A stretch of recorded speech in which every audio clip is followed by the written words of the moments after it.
Querido Pai que estás nos céus, nós estamos felizes de estarmos juntos aqui e poder estudar a Tua Palavra. O Senhor sabe os desafios que vivemos e os desafios que os Seus filhos viveram no passado e que vão viver no futuro.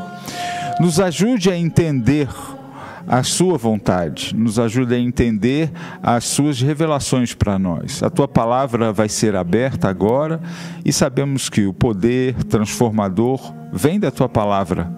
E pedimos que o Senhor nos envie o Seu Espírito para entender. Em nome de Jesus. Amém. Amigos, uma coisa importante para a gente... eu falei semana passada e vou repetir aqui rapidamente. Daniel é uma dos alicerces da minha fé. Fé é confiança. Tem gente que diz assim, eu tenho fé, outros dizem, eu tenho pouca fé, eu não tenho fé nenhuma. A fé, ela é confiança. Confiança, como que a gente adquire confiança? Como que se adquire confiança? Através da experiência. Ela não vem do acaso, ela não vem do além assim. Você vai conversando com uma pessoa e você vai confiando nela. Você marca uma vez um encontro, ela vai lá, chega na hora certa, você vai confiando que ela é pontual. Ela atrasa, você já não vai confiando. Então, confiança é uma atitude que você vai construindo. E eu digo sempre que confiança é uma coisa que você leva tempo para construir e é algo fácil de destruir, né? Você constrói e às vezes destruir é sempre mais fácil do que construir. Mas confiança é isso, fé é isso. Você vai vendo e vai acreditando. E a fé na Bíblia, ela vai sendo construída a partir do momento que você vai entendendo, vai se relacionando com Deus e vai vendo que aquilo que ela fala realmente acontece. E Daniel é um livro muito fundamental nessa construção de confiança, porque ele é um livro antigo, mais ou menos 2.600 anos atrás. E é muito interessante porque há 200 anos atrás se falava muito, se falava muito que esse era um livro alegórico, mitológico, que nada daquilo aconteceu. Nem ele existiu, nem Babilônia existiu, nem nada existia, porque as histórias existem milagres, coisas assim sobrenaturais que acontecem nessas histórias, mas ninguém achava evidências de que essas pessoas realmente existiram. Nabucodonosor era, quem sabe, Hércules.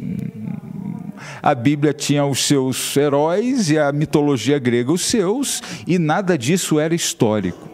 Então, essa era a conversa a respeito de Daniel há 200 anos para trás. Mas nós vamos ver aqui que, quando a gente vai vendo os fatos e vai vendo o que a ciência e a arqueologia vai descobrindo, vai mudando o nosso conceito. E Daniel, ele envolve muito raciocínio lógico, análise. Eu sou médico, eu gosto de analisar as coisas da causa para o efeito. Se não existe lógica, se não existe pensamento lógico, não serve para mim. E tem muita gente que pensa que a fé, ela não é lógica. Fé é aquilo que você crê sem lógica. Não é isso a fé bíblica. A fé bíblica é quando você constrói uma confiança, você vai confiando e depois, baseado na experiência que você teve, você começa a acreditar que outras coisas vão acontecer porque você tem uma base para confiar. Então, eu, por exemplo, foi Dia dos Pais sábado, né? Então, eu tenho uma filha que tá aí por aí, mas desde pequenininha, meu aniversário e Dia dos Pais, eu sei que ela vai fazer o café da manhã para mim. Ela fez todos. Então, eu acordei, ela tem 13 anos, eu acordei no Dia dos Pais, eu tinha certeza absoluta que ia ter um café da manhã me esperando. Porque desde que ela conseguia, pequenininha, ela já fazia café da manhã para mim no Dia dos Pais. Não ia ser dessa vez, que ia ser diferente. Desci as escadas lá de casa, cheguei na cozinha, estava lá o café da manhã. Tenho fé? Tenho. Por que eu já sei o futuro? Porque eu olho para o passado e entendo que vai acontecer isso. E não sei quando, o ano que vem, Dia dos Pais, se ela estiver viva, com saúde, tem café da manhã para mim. Por quê? Minha fé é do nada? Não é do nada. Eu olho para o passado, eu entendo que no futuro isso vai acontecer. Daniel é exatamente isso. Você vai vendo o que aconteceu, o que ele previu e o que ele diz que vai acontecer, você começa a confiar. Por quê? Porque você olha para o passado, para o que ele já disse no passado, e você, se tudo isso aconteceu de fato, quando você olha para o futuro, isso vai acontecer. Então, a fé, ela é lógica, ela é baseada em evidências, em fatos, em uma construção, em um fundamento de uma coisa que já aconteceu. Qual é esse contexto de Daniel? Então, a gente tem que voltar aí 2.600 anos atrás. Essa data, ela de 2.600 anos atrás, ela remonta ao Império Babilônico, né? Então, eu estudo Daniel para aumentar a fé, a confiança. Outra razão, por quê? Porque é um livro inspirado por Deus. É um livro da Bíblia, inspirado por Deus. Ele não tinha como saber tudo que ele escreveu, imagina. Como que ele ia falar de coisas que iriam acontecer? Ele viveu, vamos supor, 90 anos, em torno de 90 anos. Como que ele ia falar isso dele? Impossível. Então, ele aumenta a confiança porque um ser humano jamais teria capacidade de escrever o que ele escreveu. Ele proporciona otimismo e esperança. Ele viveu um momento de muita perda, de muita... Assim, o mundo dele desabou. Ele perdeu tudo que tinha, vocês vão ver na próxima lição, um jovem separado dos pais, submetido a uma pressão quase tão grande quanto os nossos jovens e adolescentes passam hoje, né? Semana que vem nós vamos falar sobre isso. E ele conseguiu superar essas adversidades que estavam na frente da vida dele, né? Então, ele mostra que não é o meio que faz a gente. O meio influencia e tenta nos moldar, fazer a nossa cabeça. Mas ele ensina que é possível você transformar o meio apesar das circunstâncias, que nós não somos obrigados a viver de acordo com as circunstâncias. E Daniel é um exemplo muito forte de alguém e de que é possível viver bem, feliz e superar as adversidades. Então, esse livro é fantástico nesse aspecto. E ele é indicado por Cristo. É interessante porque existe quando a gente estuda Daniel, existe eu digo, um apontando para o outro. Daniel aponta para Cristo, para o Messias. E o Messias, e Jesus, quando veio, aponta para Daniel, né? Então, o livro aponta para Jesus e Jesus aponta para o livro de Daniel. É um dos poucos livros que Jesus diz, olha, leia este livro. Vocês vão ver aqui e vão ler. Então, você não vai ver Jesus dizendo, leia Gênesis. Ele cita muito Deuteronômio, outros livros, mas esse ele disse, você quer saber o futuro? Leia Daniel. Então, ele é indicado por Cristo. E é muito interessante isso, porque até para as pessoas que têm uma formação judaica, esse é um livro que está no Antigo Testamento, ou na Torá, e que ele é o livro mais forte e mais contundente em apontar Jesus como o Messias prometido da Bíblia. Nenhum livro ele tem profecias messiânicas tão específicas apontando para Jesus, porque boa parte dos judeus estão esperando Jesus até hoje, mas baseado nas profecias de Daniel, e nós vamos estudar isso, não existe outro. Esse é o único livro que coloca assim, é esse e ponto. Os outros, ele vai nascer de uma virgem. Ok. Podia não ser Maria. Quantas virgens, né? Pode ser uma virgem que ainda vai vir, mas Daniel não, ele coloca o tempo, ele coloca o momento, ele não dá opção. Então, ele é um livro, as profecias dele apontam para Jesus de uma forma muito específica, muito clara, como nenhum outro livro do Antigo Testamento aponta. Então, é muito importante ler e entender Daniel para crer que Jesus Cristo é o Messias, apontado lá atrás. Então, assim, entender essas profecias é fundamental para a gente. Então, ele foi indicado por Cristo, e aí a gente pode ler, Jesus tem um sermão profético, que está escrito em Mateus, em Marcos, Lucas, mas aqui ele falando do futuro, ele falando de coisas que ainda iam acontecer, teologicamente chamam esse sermão de Jesus, de sermão profético de Jesus. Nós vamos passar esse sermão também nesse estudo, mais à frente.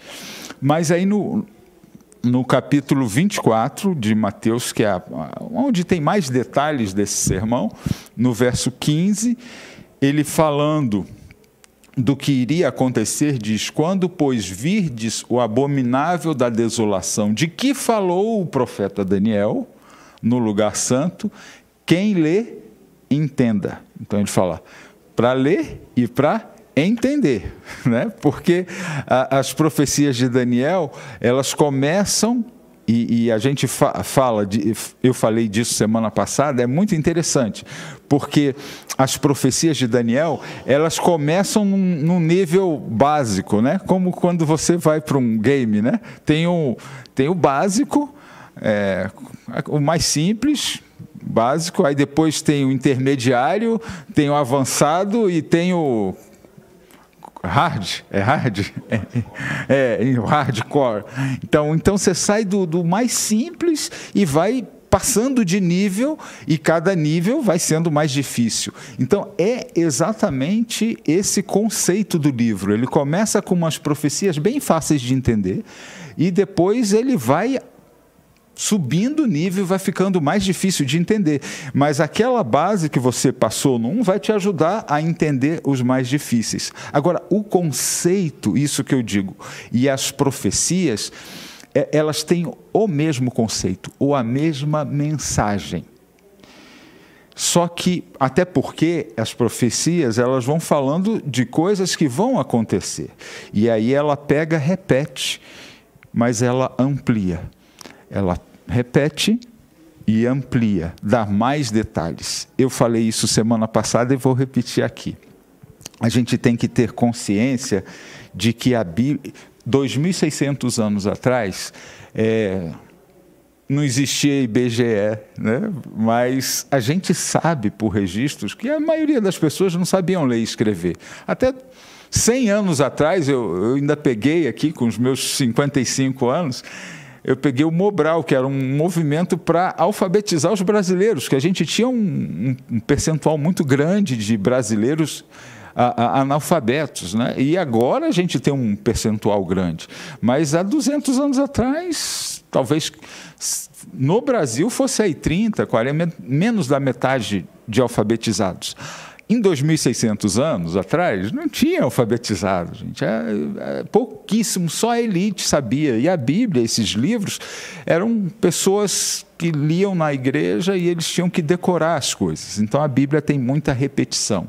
Ela repete o conceito, que as pessoas tinham que ter a Bíblia na memória. Hoje a gente não usa a memória está no celular, a memória, né, não sabe. Eu fiz essa transição, não quero fugir muito do assunto, mas eu tinha agenda telefônica e tinha orelhão. Então eu me perdia, ou tinha que falar com alguém, eu comprava a ficha, ia lá, eles não sabem nem do que a gente está falando, né? Eu lembro uma vez que eu vim aqui para São Paulo, minha mãe morava aqui, e eu não sabia chegar na casa da minha mãe. E precisava ligar para ela, mas não sabia o número da minha mãe, que ela tinha mudado há pouco tempo, eu não sabia o número da casa dela, nem o endereço, nem o telefone. Mas eu tinha um amigo que memorizava tudo. E eu tinha um telefone, sabia o telefone dele. Eu peguei o orelhão, aí disquei para o meu amigo, aí falei, qual é o endereço da minha mãe, o telefone da minha mãe? Aí ele passou, eu anotei e escrevi. E disquei para minha mãe, falei com ela e peguei os detalhes dela. Mas tinha que ter a agenda aqui, ou anotada em algum lugar. Hoje você não sabe, às vezes nem o seu telefone direito, tem que preenche em ficha. Mas o da minha esposa eu já não sei mais. Não sei mais. Você põe lá o nome dela e vai. Então, esse exercício de memorizar era exigido, e aí por isso o livro também tem repetição. Ele tem repetição e ampliação. Então, não se frustrem ao conhecer as profecias e depois ver que elas repetem o mesmo conceito, dando mais detalhes. Outra característica importante antes de estudar o livro de Daniel. Nós vamos ver aqui, vou ver aqui. Eu estou voltando, né? Não, é isso. Deixa eu voltar aqui. Não, estou passando para frente. Quero passar para trás. É isso aqui. É isso aqui. Ele é dirigido para os nossos dias. Isso daqui é fundamental. É muito legal. Pode a gente começar aí, Daniel, do capítulo 12, que é o último capítulo dele.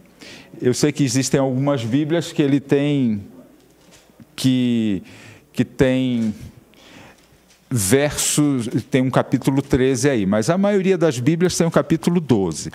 No capítulo 12, André, me ajuda aí, ele fala aí no final, que eu não quero, mas no final ele fala, sela esse livro, fecha, você vai descansar, Daniel, vê o verso que fala aí, esse você vai descansar, porque ele não estava entendendo. Olha que coisa interessante, Daniel escreveu o livro, e agora ele está concluindo o livro, e aí no verso 9 ele diz assim, olha, não estou entendendo o livro. Não é isso aí, Eduardo? Pode ler para mim? Se for esse aqui, o 8 não, né? Verso 8. Eu ouvi, porém não entendi. Olha só, ele escreveu, aí vai ter diálogo dele mas ele ouviu a mensagem, mas ele não entendeu, né? E aí? Então, diz Daniel, eu disse, meu Senhor, qual será o fim destas coisas? Verso 9. Ele respondeu, vai, Daniel, porque estas palavras estão encerradas e seladas até o tempo do fim. Então, olha, Daniel, essas palavras aqui estão seladas, elas estão, é um segredo, né? Está fechado até o tempo do fim. E depois do tempo do fim, o que acontece? Aí fala, segue, o verso 10. Muitos serão purificados, embranquecidos e provados, mas os perversos procederão perversamente, e nenhum deles entenderá, mas os sábios entenderão. Os sábios entenderão. Então, os perversos não vão entender, mas os sábios vão entender. Verso 11? Isso. Depois do tempo em que o sacrifício diário foi tirado e posta a abominação desoladora, haverá ainda 1.290 dias. Tá. Mas aí vai lá para o final que diz que você vai receber sua recompensa. Verso 12. Bem-aventurado que espera e chega até 1335 dias. E termina no verso 13. Tu, porém, segue o teu caminho até ao fim, pois descansarás e ao fim dos dias se levantarás para receber a tua herança. Então, você vai descansar. Isso daí vai ser lá para frente. Então, e você vai receber você vai descansar, vai receber a sua herança, mas isso é para o tempo do fim, não é para os seus dias. Isso é uma característica desse tipo de profecia que só existe nos livros antigos da Bíblia, só existe em Daniel. E depois em Apocalipse, que é o último livro da Bíblia. Então, você vai descansar, você não vai entender, mas isso é lá para frente, para o tempo do fim. E esse tempo do fim, ele é marcado, e eu digo que essa é uma característica do livro de Daniel, é que ele tem datas. Vocês já viram aí 1.300 dias, 1.000 tantos dias? Nenhum livro fala tanto de períodos assim. E outra característica do livro de Daniel é que ele fala de data, como nenhum outro. Primeiro, Daniel 1, verso 1, o que fala? Gente, naquela época não era impossível escrever, vocês entendem comigo que era impossível escrever assim, 2605 antes de Cristo. Não tinha lógica, porque Cristo não tinha vindo, não era assim que eles marcavam a data. Então, como que eles marcavam uma data?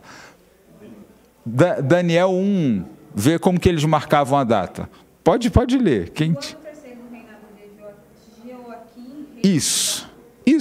Aí você sabe que ano era. Era o ano terceiro de Jeoaquim, rei de Judá. Aí a gente, agora com a história, eu posso descobrir quando foi o terceiro ano de Jeoaquim, rei de Judá. Capítulo 2, como começa? O Senhor entregou nas mãos dele Jeoaquim, rei de Judá. Não, capítulo 2, verso 1. Capítulo 2, verso 1. Segundo ano do seu reinado, Nabucodonosor. Aí, no segundo ano do seu reinado, do reinado de Nabucodonosor. O que aí está falando? 1936, eu estou dando um exemplo, porque a gente só vai achar o aniversário, a data, por quê? Porque era o segundo ano do reinado de Nabucodonosor. Vai no capítulo 7, verso 1, vai ver a mesma coisa. Aí vai falar ele está sempre dando data. Começa o capítulo, quando...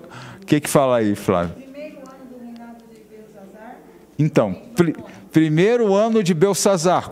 Que ano foi esse? A gente hoje tem como descobrir quando foi esse ano. Então, nenhum outro. Se você for para o capítulo 8, vê o capítulo 8. No terceiro ano do reinado do rei Belsazar. Terceiro ano. Então, 2 anos depois. Aí, no 9. No primeiro ano do reinado de Dário. Então, aí já começou... Dario, que é outro rei, outra dinastia. Então, ele está sempre localizando no tempo. O livro de Daniel, ele mostra essa preocupação de ser localizado no tempo. E vocês vão perceber que a Bíblia, quando quer que a gente localize um acontecimento no tempo, ela vai falar isso. Ela vai pegar um rei e vai dizer o ano do reinado para a gente... depois conseguir achar quando foi isso, quando isso aconteceu. Então, esse registro histórico é um dos registros mais fáceis de serem encontrados na arqueologia. Quando que um rei reinou, quando que ele terminou, quando que quem substituiu. Isso é uma notícia... pública, né? Assim, eu não sei que ano, mas fala assim, no ano que Collor começou a ser presidente no Brasil. Bom, eu não sei de cabeça aqui, mas não é difícil de você se localizar. Você vai lá na história e acha, né? Getúlio Vargas no seu primeiro reinado, no seu primeiro governo, Getúlio Vargas no segundo. Você vai lá e acha. Então, é essa forma que Deus encontrou de fazer o registro para a gente encontrar os acontecimentos históricos da Bíblia. Então, ele marca o tempo do fim. E marca com datas. Com datas. E a gente vai encontrar essas datas mais à frente nos estudos. Nós não vamos entrar hoje, mas ele marca essas datas de tempo do fim, e nós, decodificando isso, vamos encontrar essas datas. Nós vamos entender isso. Esse é um livro que mexe com a nossa capacidade intelectual, analítica. Por isso, né, algumas pessoas famosas escreveram e leram sobre Daniel, né? Cristóvão Colombo gostava de números, de rotas, de cálculos, foi um dos, e o outro, Isaac Newton. Pouca gente era tão apaixonada por números, por cálculos como Isaac Newton. Você consegue, ontem eu queria ter tirado foto, mas eu quero ter esse livro. Tem um livro que ele escreveu muito, Isaac Newton, sobre Daniel e Apocalipse. E tem um livro em português. Obviamente, ele não escreveu em português, mas tem livro em português. Você pode ver no Mercado Livre e comprar o livro de Isaac Newton analisando as profecias do livro de Daniel. Então, ele escreveu mais sobre a Bíblia do que sobre física. Ele escreveu mais sobre Bíblia e sobre Daniel e Apocalipse do que sobre física. Todo mundo estuda o que ele fala sobre física, né? Mas ele não escreveu só isso e está aí. O livro dele existe em português e a gente pode analisar algumas coisas que ele já foi descobrindo ali, porque é muito interessante. É muito interessante. Aqui eu quero passar alguns temas com datas que nós vamos estudar mais à frente. Vamos falar de eventos, e esse é um evento que nós vamos falar, mas você guarda essa data, 1798, que é uma data que nós vamos chegar claramente estudando Daniel junto com Apocalipse, que marca o tempo do fim.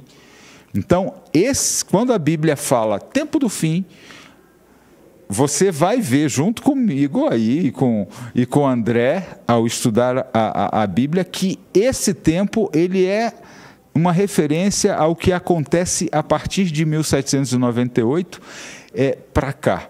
Grandes transformações na nossa sociedade aconteceram a partir desse período, né? E esse período é chamado de tempo do fim. Muito bem. As divisões do livro é conhecido como uma seção histórica e uma seção profética, elas se misturam. Os primeiros 6 capítulos têm sempre uma história, e a seção profética tem mais profecia e menos história. Mas essas histórias também são profecias. O que eu quero dizer com isso? Quando Jesus veio, Novo Testamento, tinha histórias que mostravam como seria a vida de Jesus. Quando Jesus chega em Mateus, Marcos, Lucas, né, os evangelhos, existia um símbolo que apontava para Jesus. Quem era o símbolo que apontava para Jesus no Velho Testamento? O que apontava para Jesus? Cordeiro, né? João falou: eis o Cordeiro de Deus que tira o pecado do mundo. Na história do Cordeiro, que era sacrificado e morto para perdão dos pecados, estava ilustrando o que seria a vida de Jesus e que ele iria morrer. Então, assim, existia uma história que era uma história, mas ela tinha um significado que se aplicaria no futuro. A mesma coisa na seção histórica e na profética. A própria vida deles mostra, uma história, mas ela mostra eventos que vão se repetir no futuro. Vocês estão entendendo? E também o cumprimento de profecias já anteriores. Então, Babilônia foi uma cidade antiga, mas a Bíblia vai falar de Babilônia mais na frente. E como se ela ainda existisse. né? Eu quero dar duas profecias, só de tira-gosto, mas elas não são de Daniel ainda, são profecias, eu acho que é o próximo tópico.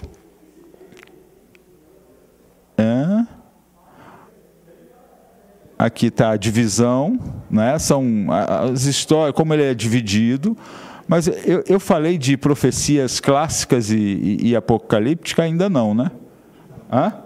Vai chegar aqui. Deixa eu chegar aqui. Tipos de profecia, clássicas e apocalípticas.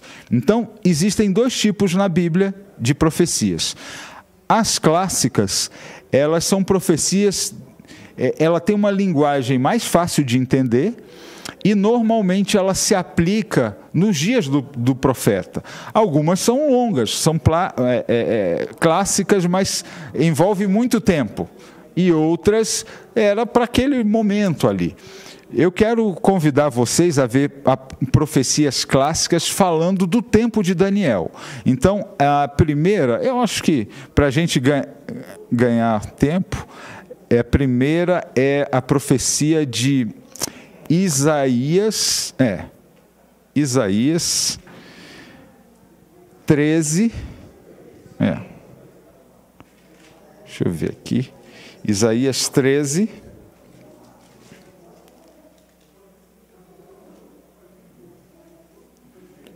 Eu vou ter que pôr o meu óculos aqui para ler. Isaías 13.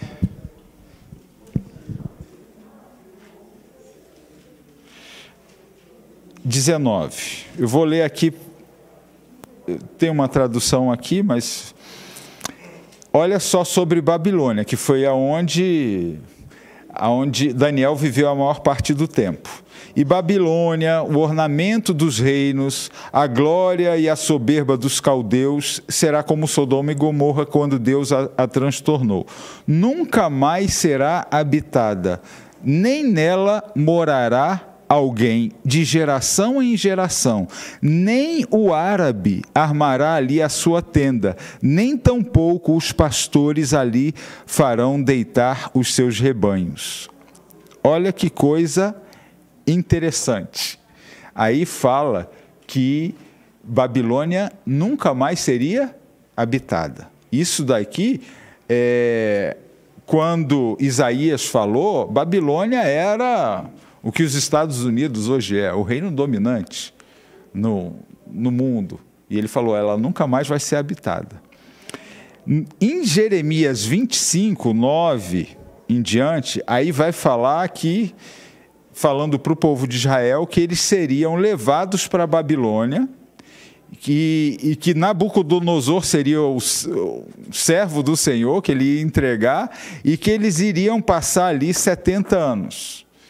E no verso 12 de Jeremias 25 vai dizer, acontecerá, porém, que desde que se cumprirem os 70 anos, então, falando que eles iam ficar lá em Babilônia 70 anos.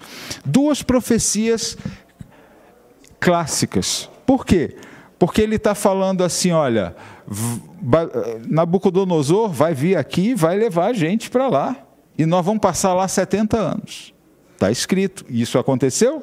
Aconteceu. Daniel foi para a Babilônia em cumprimento a essa profecia que Jeremias falou. E a de Isaías, ela é muito interessante, porque a de Isaías também é uma profecia clássica. Ele disse, olha, esse reino que vocês estão vendo aqui, Babilônia, essa cidade que vocês estão vendo aí, ela vai ser destruída e ela nunca mais vai ser habitada por ninguém. E se vocês procurarem na internet, ele tem até os links, pode passar depois, vai colocar no grupo, Saddam Hussein, todos, eu acho que até eles já ouviram falar de Saddam Hussein, né? Saddam Hussein, quando se tornou governante no Iraque, que é exatamente aonde fica a Babilônia, onde ficava a Babilônia, lá ele é muçulmano, é xiita, mas ele não é xiita, é da outra linha. Não, é xiitas e os... Eu esqueci a outra linha do muçulmana. E ele disse, eu vou reedificar Babilônia.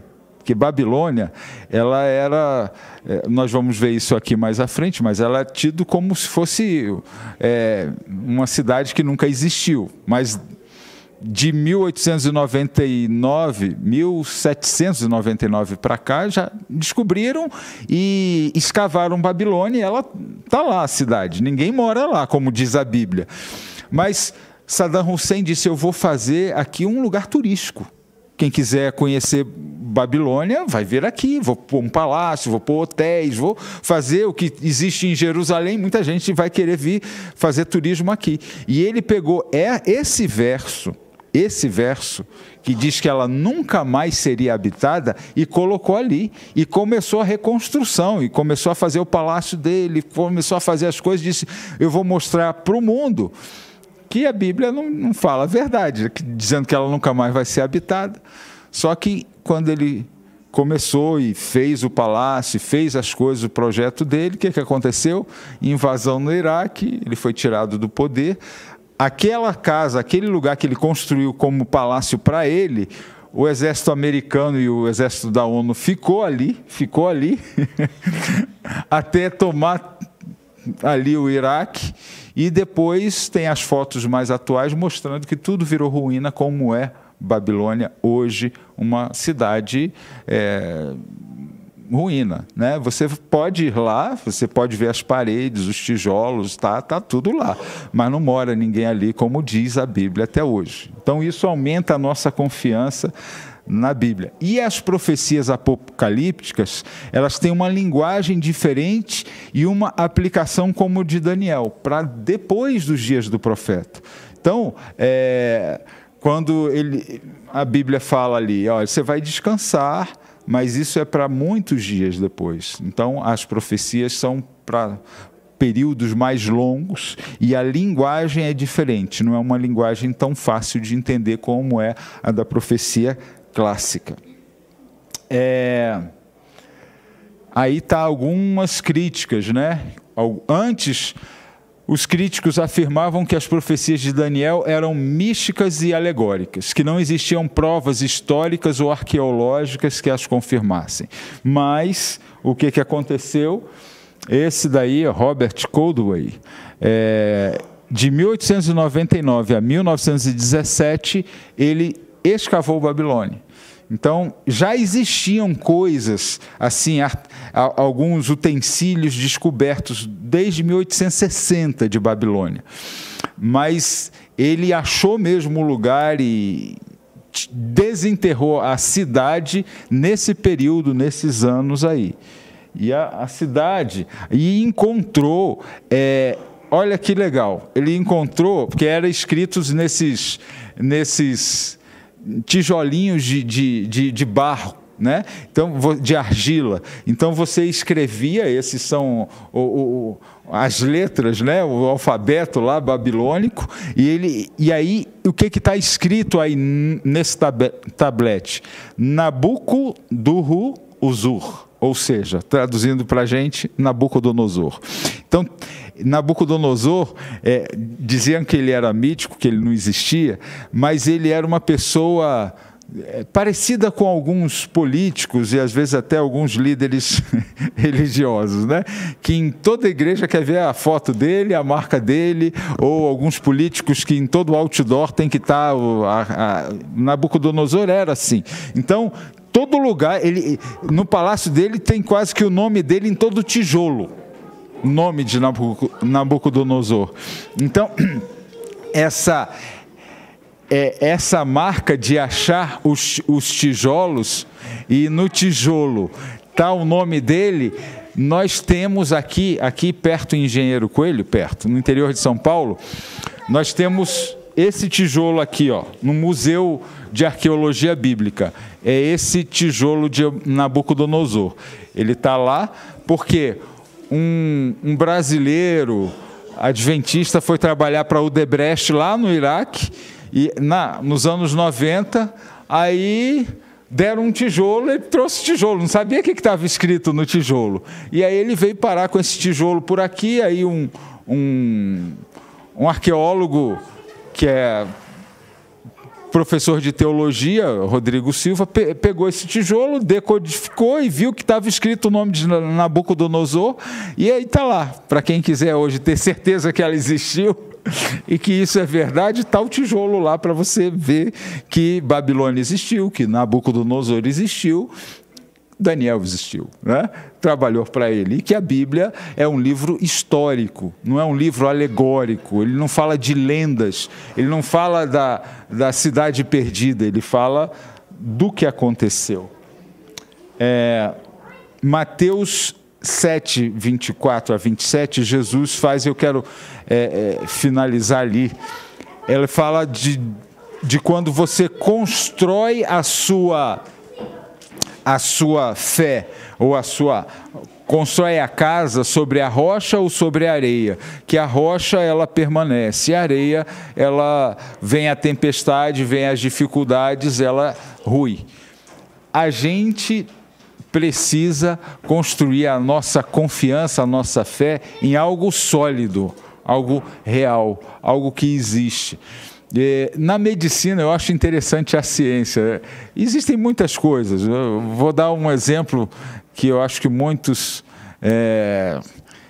quando garoto, assim, falavam muito que o ovo era um dos piores alimentos que existia, que tinha colesterol, tem colesterol, mas assim, dizia que isso acabava com o coração, que era um péssimo alimento, e cuidado com o ovo, falavam muito mal do ovo.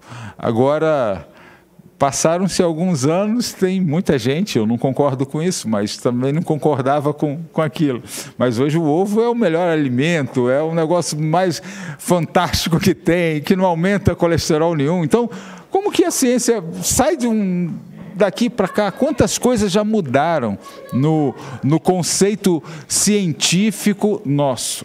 Agora, é interessante que eles viam antes Babilônia e Daniel como um livro mitológico. Agora, a posição é a seguinte: não é possível que Daniel viveu em 2605, 2600 antes de Cristo, que é impossível alguém prever com tanta assertividade. Esse livro foi escrito depois que tudo aconteceu, porque não é possível. Como que alguém ia conseguir fazer isso? Então, antes era tudo mito. Depois, agora, muitos críticos dizem, não, esse livro foi escrito recentemente, porque era impossível alguém prever isso. Só que existem evidências muito fortes de que ele viveu realmente quando viveu. Primeiro, porque esses outros profetas também falam de Daniel. E ele se refere a eles, tudo bem, eles podiam estar lá atrás, mas eles falam, Ezequiel fala Daniel, fala o nome dele. Então, ele realmente existiu. E outra, Cristo fala dele. Tudo bem, se ele tivesse vivido 600 anos depois, um pouco antes de Cristo, 200 anos, muitas coisas que ele profetizou, ele já teria sabido. Mas muita coisa que ele profetizou para frente, que já aconteceu, não tem como. Jesus falou de Daniel. Ali, vocês leram. Então, se Jesus viveu há 2000 anos, ele viveu antes disso. Ele viveu antes disso. E as profecias que ele fez se cumpriram, estão se cumprindo e vão se cumprir. Então, quando nós estudamos Daniel, nós chegamos à conclusão que Deus nos dá evidências para nós fundamentarmos a nossa confiança nele, para nós fundamentarmos a nossa confiança na Bíblia, na palavra de Deus. Não é uma fé, uma confiança assim mística, que vem assim do além. Não, é uma confiança racional. Nós vamos estudando a Bíblia, nós vamos entendendo a Bíblia e nós vamos confiando que o que ela fala é verdade. Então, eu digo assim, hoje nós vivemos num mundo onde as verdades elas são relativizadas, não existe verdade absoluta. Mas a verdade absoluta, ela se cristaliza com o tempo. Eu tenho uma máxima, não é que não é minha, de alguém, mas o tempo é o Senhor de todas as verdades. O tempo é o Senhor das verdades. Às vezes você diz assim, conheço muitas histórias, a menina quer casar, fala com o pai diz, não vai dar certo. A mãe diz, não vai dar certo. Aí ela diz, vai dar certo. O tempo é o Senhor de todas as verdades. Quem está certo? Alguns anos à frente, sabe quem é que está com a verdade. Então, se eu pudesse, né? Se eu pudesse, ao longo do tempo, ver algumas decisões que eu tomei no passado, se eu pudesse ver o futuro, talvez, certamente algumas decisões eu mudaria na minha vida, e eu creio que vocês também. Se pudesse ver o futuro, algumas decisões nós mudaríamos. Estudando o livro de Daniel, eu tenho certeza que do mesmo jeito que ele impactou a minha vida e as decisões que eu tomo hoje, vai impactar nas decisões que vocês vão tomar. Daniel não é um livro que vai me dar detalhe assim com quem que eu tenho que casar, com quem que eu tenho, que profissão eu vou fazer, não vai falar isso. Mas a cosmovisão macro do mundo e das nações, ele mostra sim. Hoje nós estamos tendo um movimento de nações novamente. Quem acompanha um pouquinho geopolítica sabe que Estados Unidos e Europa estão de um lado, Rússia, China e outros, Coreia do Norte, e outros estão de outro bloco. Daniel não vai falar esses nomes, mas vocês estudando as profecias, vocês vão entender o que está acontecendo e vão saber o que vai acontecer em relação a isso, porque ele trata desses temas, dos grandes movimentos mundiais, ele trata. E nós vamos entender. Isso vai mudar então a sua de todos vocês, visão de em que tempo nós estamos vivendo. Sempre mudando, Deus também, como mudou a minha visão. Então eu espero que ao estudar esse livro, o capítulo 1 agora, para a semana que vem, nós juntos vamos começar a entender o que está acontecendo.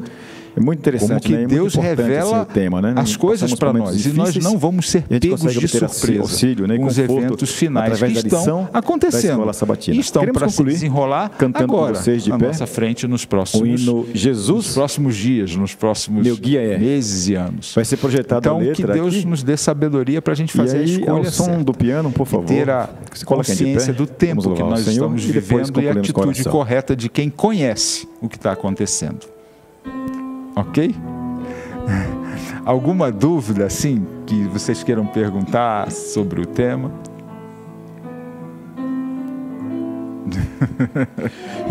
Jesus, meu guia. Agora, para sábado que vem, eu ainda não sei se você ou se vai ser o André, mas é um capítulo espetacular. Ele ainda não entra na profecia de datas e de eventos, mas ele vai falar sobre essa pressão para você ser moldado.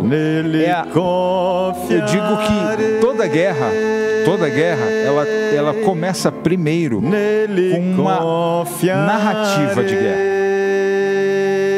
Se você olhar um pouquinho, quem gosta de história vai ver assim, tem a narrativa hoje, tem uma guerra, né? Na Ucrânia e na Rússia. A Rússia tem uma narrativa, que lá tem neonazista, que eles têm que libertar o povo e tal. E a Ucrânia tem outra narrativa, de que ela está sendo invadida, que isso não se faz e tal. Mas antes de uma guerra física, existe uma guerra de narrativas e uma guerra de cosmovisão, antes de ter a guerra física. E tem até uma guerra econômica, tem várias guerras antes da guerra física. Semana que vem nós vamos estudar esse contexto de uma guerra, que é entre Jerusalém e Babilônia. E aí vamos analisar guerras de narrativas, a guerra filosófica que existe junto com uma guerra física. E essa vai ser E como a dominação antifísica, ela é ideológica, ela é mental, ela é racional. Então, semana que vem, nós vamos abordar esse tema da guerra de narrativas, da guerra ideológica e da guerra de identidade. Eu desafio vocês a estudar esse capítulo e semana que vem a gente discute esse capítulo. Tá bom? André, ora para a gente concluir aqui. Vamos orar então?